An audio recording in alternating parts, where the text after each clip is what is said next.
Hello everyone, welcome to our Let's Play series of Sorcery. This is Good RPG as usual, and I'm very happy that you're sure to join me today here as we choose 3 locations to go to. So we have the old crates, or the crates that are old in the bottom and kind of new in the top. We have the old door over here that apparently has been open for 1,000 million years. And we have the small door over there that probably is gonna lead us to I don't really know. We need to find somebody with a mother though. It's... yeah, well, look at that. I don't want to go that way. Where would he find somebody with a mother in the city? So I think maybe over here kind of looks like a little temple-y sort of thing. The domes over there. Could be towers. There probably are domes, though. They're kind of dumb. And we have something over here. If that connects over there, I don't want to go to the... Well, I definitely don't want to climb the walls. This looks like a nice, interesting place. Let's try the door. Let's go for the door and see what happens. You step over to the door, which is set into a low arch in the heavy stone wall that shields off the inner mampang. It looks like it has not opened in centuries. The hinges have rusted into red metal fists. I can cast Dop, and I believe it frees the door, because it did that with the other door that was kind of stuck. Let's look at the door first. The door is ancient. The handle is a large iron ring set on a rusted rivet. Surely it will not simply open if you turn up. If you turn. Well, let's try it. You reach for the handle when at the moment a guard emerges from a small doorway and calls to you. You there! Keep away from that! Why? No one touches that, the guard replies. On pain of the Archmage. Okay. I'm gonna step back then. You lift your hands away. Good, the guard declares with a nod. Can do without scraping up another body from the ground. With that, he goes back inside the barrack block. Let's cast a Dop spell over here. Can we? Can we? Well, let's do that. Well, our stamina is actually looking very bad. Reaching up to the constellation above, you create the spell. The door rattles hard, but does not unlock. It seems to have been enchanted against such a simple magical approach. Perhaps the door has a counterspell built into it somehow. Okay, so what can I do? Can you tell me how? If I cast how here, well, if I cast Cure or Dock, I might be able to. Dop. Nope, can't cast a Dock. So how, maybe, that's gonna help. Oh, heart. No, that's not gonna work either. What would lock a door? What kind of spell would lock a door? So I'm thinking... I don't know, actually. Fixedness? What counters fixedness? That could work. What counters fixedness? Excuse my voice here. So I got the fix. I need fix. There it is. So it requires an oak sapling. So something counters fixedness, counters fall, counters yaz. I've been through it, haven't I? Well, let's go to the beginning. Okay, so these are the beginning. Go over here, through here, looking quickly at small letters. Counters zip. That's the glue, right? Kid, rock, yaz. Counters fall. There's not counters tell, counters dim, counters gum. I don't know what counters fixedness. We have the far, we have the Z, we have the res. What's that look like, by the way? We have the this counters gum. That's not it. We got yap, which is definitely not it. We got rap. That's also not it. This one is not it because it counters something else. Oh, look at the sun jewel over there. We got Yaz that counters tell. That's not it. Requires a that's Zen. Not gonna do that. Nap requires a pendulum. Effective only against living creatures, not it. Requires an... Oh, that's the fix one. The Staff of Oak is required. Yeah, okay. So, Huff. This might be it, but I doubt it. It's gonna make a mess if I do that, and I might not even have it. Well, actually, what I'm doing right now is not the correct approach. What I should be doing is I should be looking at the spells I can cast, because I don't need to go through all the book, because... Oh, it's this one, and then I can cast it, so... Let's see. So, we got the, Gob, which is... summons a goblin. That's an interesting thing. Why would I want to do that? I don't want to waste the goblin tooth, though. We got the hot, which probably isn't it. We have the sus and the sun.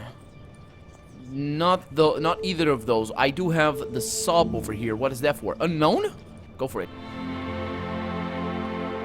As you complete the spell, there is a popping and hissing from your pack. You pull it open to see that one of your Snatacat teeth is glowing, I mean. The moment later, it has shot up into the air and exploded. A long-clawed Snatacat leaps down onto the ground. The Snatacat looks around for something to kill and finds nothing. Slowly, its heavy eyes fall closed, and it disappears from sight, but you can still hear it growling. That's... okay. Now, how many do I have? 3? Well, that's gonna help me, I think. Now we know the sob. Well, that was a surprise. I do have the Zen, but I don't think that's gonna do anything. And we have the Zob. That's the rock demon. Definitely not gonna spend that. Although, that would take care of my stamina as well. And that's the goblin right there. And,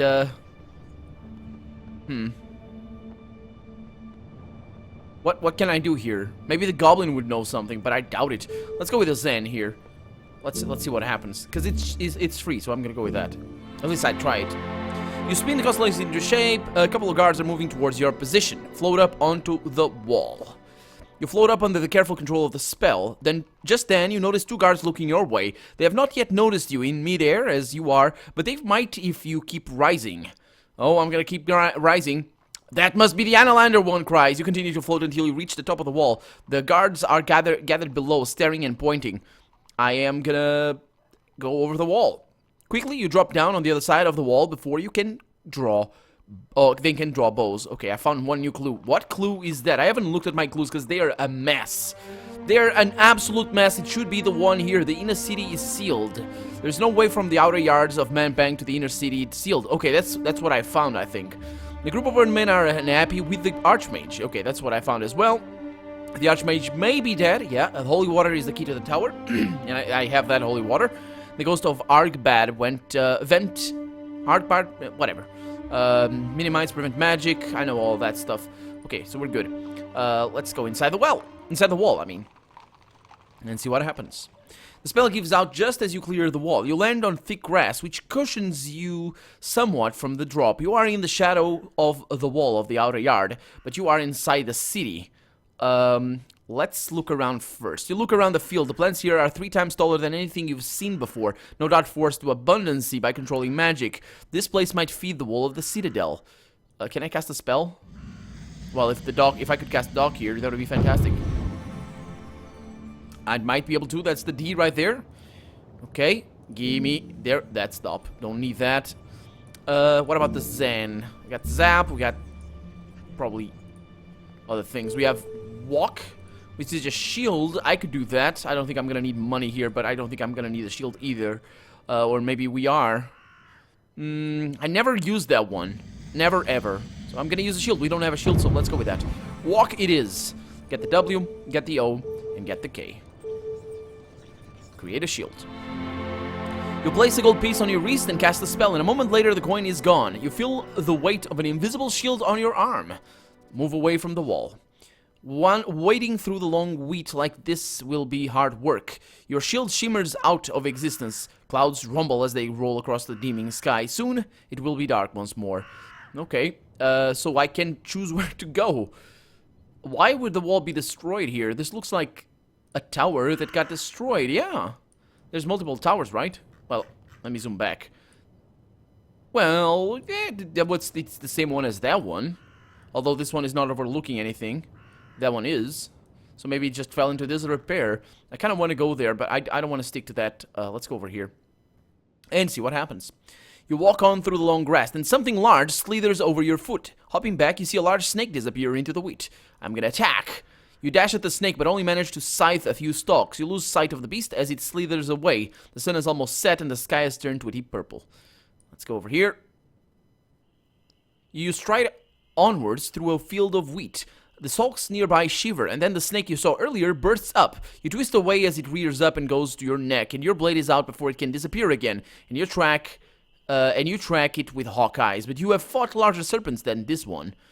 I could set this whole thing to blaze, but that would probably kill me. That would be a really bad thing, unless the wheat is not that, you know, dry, which doesn't look like that's the case, but let's fight. Okay, so let's go ahead and just attack it with a 6.3. That was a stupid move. That was a really stupid move. The serpent's great coils are winding around your feet. Let's go with that one. And I'm gonna kill it. I'm really gonna need to rest for tonight. Let's go with that one. That's a little bit more damage. Terrible can barely hold up its neck. It's gonna go for a small attack. Yeah, I figured that would be a 6. I wanted to conserve energy. And there it is. Yeah, whatever. It's all fine. Competent combat, thank you very much. The serpent turns, but you won't let it escape. Risking your weight, you thrust forward with a great cloud of dust, and the head of the serpent crashes to the ground, and the light in its eyes goes forever dark. Stalk breaks and crack around you as you walk. Oh, by the way, I can't rewind. I forgot about that. Korga, will you Well, Korga is not gonna help me. That's fine. I got potions. I got that, but I didn't want to take that. I didn't want to take this one either. Potion of fire water. Don't want to do that. Crystal tooth. I can drop it. Oh yeah, that's the rock demon thing. So what can I do? I got rations over here.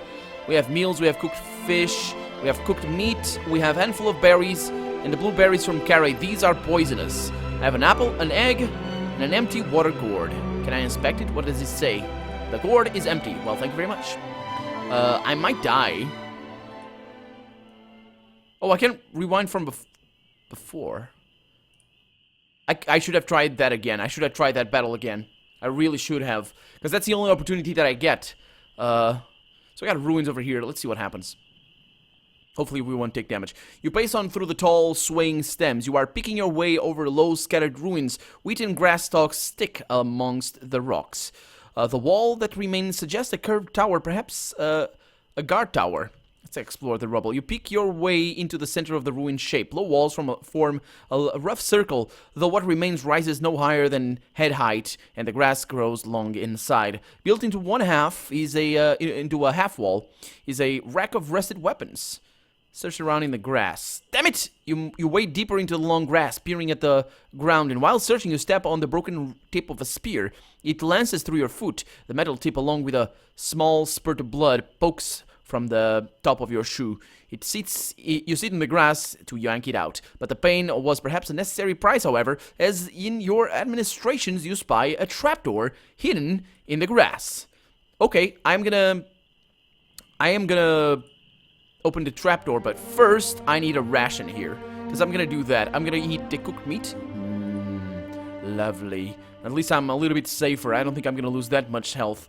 I can lose 4, not 5. So I'm gonna explore the rack first. You leave the trapdoor untouched to examine the rack, but the weapons here are all rusted and chipped. Even if they were not in such poor condition, the workmanship marks them as inferior to your legendary sword. Cheap iron blades. These must have been standard issue for whichever guards were stationed here. You would be hard-pressed to find such shoddily made weapons, even at a rural market. How old are these?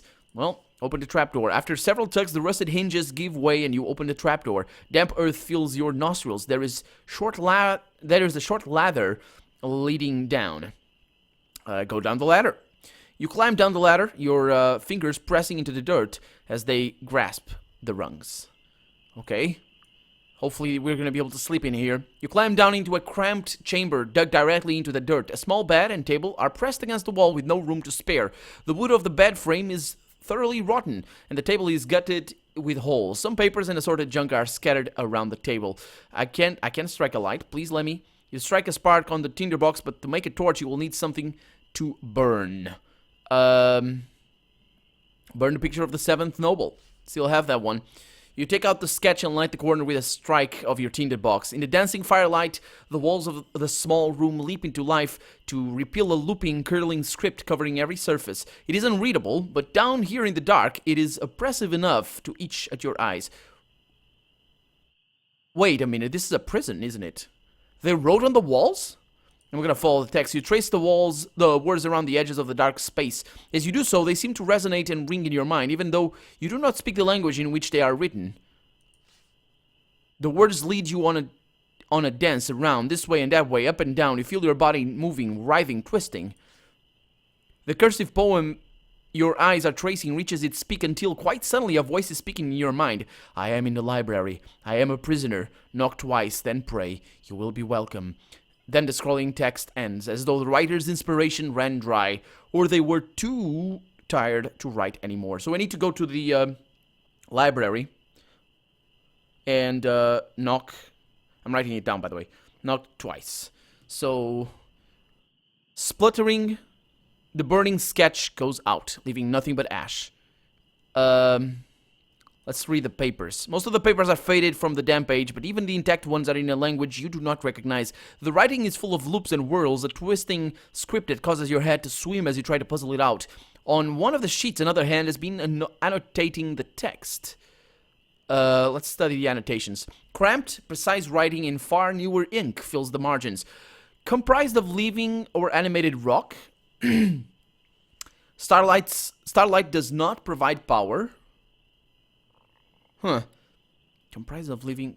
So that's about magic? Starlight does not provide power. A living animal is the template, but is not part of the construct itself. Is this supposed... I don't know. Without the context of the text, the notes are largely meaningless.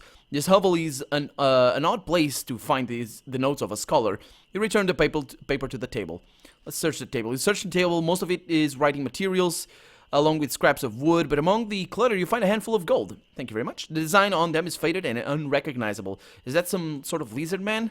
Let's lie on the bed. You lie on the bed, which immediately collapses under your weight. A cloud of rotten wood flings itself up into the air, and you choke and splutter on it as you stand. At least no one was around to see. You climb back up the ladder, grateful for the sunlight, which is not there because it's nighttime, and it's still early night, so I should be okay. I really wanted to sleep there, but apparently that cannot happen. You climb gratefully back up the ladder into the chill mountain air. You leave the ruins behind. Another night begins, and you are worn out. You try to find a place to sleep. Yeah, I would like that. That looks like a place where I would go. This also looks like not a gate that seems to be closed, so... it could be closed. It could be a small gate, but definitely not as... These are proper gates. You can't even see them. Look at this. This is how it's said. This is how you protect this place. I really hope that would be some sort of temple. But we are a monk, so... I mean, we're disguised as a monk. You move onwards through the long grass, and suddenly you stop. You have seen a prone form lying in the grass up ahead. Let's cast Tell right now. It could be a dead guy. Can cast Tell? Apparently I can. Let's go ahead and just cast Tell. You place the skull cap on your head. It's dreaming of... Oh. Thoughts rise up from the sleeping figure. It's dreaming of scratching its nose. You keep listening. The dream intensifies. It's now cleaning the inside of its ear and gently stroking across the top of its head. Both actions are giving the creature ecstatic pleasure. You remove the skull cap, feeling somewhat sullied, and the spell fades. The figure is a strange creature with long, flat-bladed arms. Flat-bladed? What does that mean? I don't like the blade part.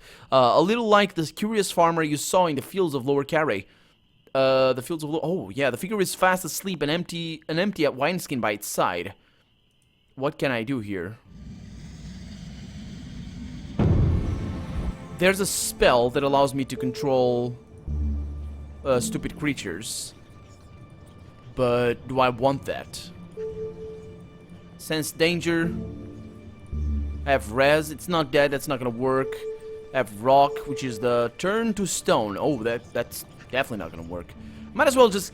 I don't know. Let's move around the figure. Carefully not to wake the sleeper, you continue through the grass. Somewhere to the north, you make out the shape of a stone spire rising above the stalks. It might make a good place to sleep. The moon climbs the sky, filling the world with thin silver light. Yeah, that's the plan. That's the plan, and this is north, apparently. Let's go.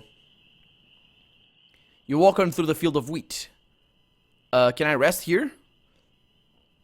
Let's walk onwards. The moon slowly moves across the sky. Okay, let's go to the spire. You stride onwards through the tall, swaying stems. The spire stands in front of you, as high as an ancient tree, but impossibly thin. How can it stay upright? At the base is an opening just large enough to enter. Oh, that's interesting. Look up at the spire. The spire is built from tiny stacked stones into a low pointed tower. It is clearly old. Wait a minute. Impossibly thin. Why is it low pointed? Okay. And somewhat poorly maintained. There is a low door at its base, though it hardly seems large enough for a person to enter. You could venture inside the dim space within the narrow spire. It could prove a safe place to sleep. Hopefully it will. And hopefully it will. The weak moonlight filters in from above, but the ceiling is shrouded from view. There is no floor, but the grass underfoot is pale and short. At the center of the room is a small shrine, a cut stump of wood, on which stands a tiny clay idol. let's search the space first. You investigate around the shrine, but find nothing except a rotten ladder bolted to one wall, most of its rungs missing. I'm gonna cast a spell if I can. Approach the shrine first. You approach the shrine with caution, with a cautious reverence. A hefty tree stump, it has been carried here, and carefully cut and sanded. The idol on top is unpainted clay. The idol is small enough that you need to squat to see it. It is roughly made with bits and defects. It is human-shaped, clutching a sword that points towards the ground. Excuse me. It lacks a face and is unnaturally cold to the touch, as though it drank your warmth. I'm not gonna pray, otherwise Korga is not gonna enjoy that. I could destroy the idol, but it could be, this could be Korga as well. I doubt it's Korga. It's probably... Let's not destroy the... I'm gonna leave it alone. Let's scale the ladder if I can. You attempt to scale the ladder, but there are too few handholds. The ladder is far too old to be of any use, even if there was anything worth climbing up to. This place seems safe enough. You lie down and gratefully close your eyes. But your sleep is not without interruption. In the dead of night, you are stirred by a bright light playing over your eyes. You lift your eyelids a crack to see a brilliant bright glow radiating from the idol on the altar. It pulses like a breath. Your breath clouds in front of your face. When did it become so cold? Is it bad? I'm gonna close my eyes. That happened. You close your eyes, ignoring whatever pagan magic might be occurring. You sleep, you do not dream. I think that was a good thing. You lost some maximum stamina, ate one provision and gained some gold. Entered the citadel of Mampang, searched the wheat fields, and have been shot. Yeah, I did. You leap to your feet once the dawn arrives, and I am gonna eat something, because I can't cast a spell from here. Taking one of your smoked fish from your pack, you feel your empty stomach. You leave the spire, the sun breaks over the eastern wall. Okay, so we're just 5 points away from maximum health, and we can pray to Korga, which is gonna replenish all of that. So let's go into the field again, hopefully not finding the guy that was sleeping, although that might be a thing. You pace on through the long grass. The grass waves and wafts around your feet. This could be a bucolic paradise if it wasn't for the looming ghoul of the inner tower to the east. The early morning sun makes the air glow. Let's go. Let's go. You move onwards through the field of wheat. You stand in the shadow of the inner wall by a heavy metal door. The door is closed. Open the door. You tried the door, expecting it to be locked, but it merely is stiff. Okay. Let's slip through the door. The door is open just wide enough for you to slide yourself through. I don't expect there to be a lot of people here. Look at that. That's a destroyed house, another destroyed house. This place is probably a ghost city or something. Now, where is the library? I have no idea where the library is. It could be in here. It probably should be in here, right? It's probably not going to be outside. So I guess... What is that? It's all very squarish for some reason. It's weird. So yeah, I guess we don't really have a choice. Let's go inside the city. The door closes behind you. You are inside the city. Time to explore. Looking around, you are surprised to find that this part of Mampang is more like a city than you had expected. There are merchants, laborers, and swaggering guards, washing hands from hooks outside the stacked houses. Of course, there are far more wicked glares and knives stuck into belts than even in Carey. The air moves a little around you, still icy but fresh. Suddenly, you feel hooked fingers catch your arm. Let's turn around. You turn around and catch a glimpse of a hoary old beggar pulling at you, but then something happens to you and you lose sight of him. A moment later, the buildings of Mampang that you traveled so far to reach have disappeared. What? Oh no. This is not... This is the same map. We haven't been here to the Gardens of Briar. It's not possible to go there. The game just doesn't let you. What? That's a vision. This is a vision, I'm sure. Oh boy. You stand in a humid climate. Tall plants lean down on all sides, and a thin, watery sunlight leaks through some kind of glass ceiling choked with weeds. Where am I? You look around, startled. The beggar is still here, but no longer holding your arm. He stands taller and seems better fed. That's better, he declares. Now we can talk more freely. Who are you? My name is Throbbin. The beggar bows, most politely. You notice he wears a circlet of finger bones on his head. Some have called me necromancer, but they only mean that death has never stopped my work. Greetings. He bows again. So, what have you done? Moved us elsewhere, Thorben replies. This is a favorite little spot of mine, a forgotten corner of Carre, the lost gardens of Briar. Even the gardeners who work here can't remember the way in. It's on all the maps, but no one can find the entrance. My own little fortress. He reaches down tenderly for a nearby plant and pulls off a graying leaf. Thorben smiles. Come, let's walk a little, shall we? He begins to saunter between the trees, and you follow. And with that, I'm Colonel RPG, and this has been Sorcery. I really hope you guys enjoyed it, and if you did, go ahead and leave a comment, like the video, but above all, thank you so much for watching, and I hope I'll see you next episode. Bye-bye.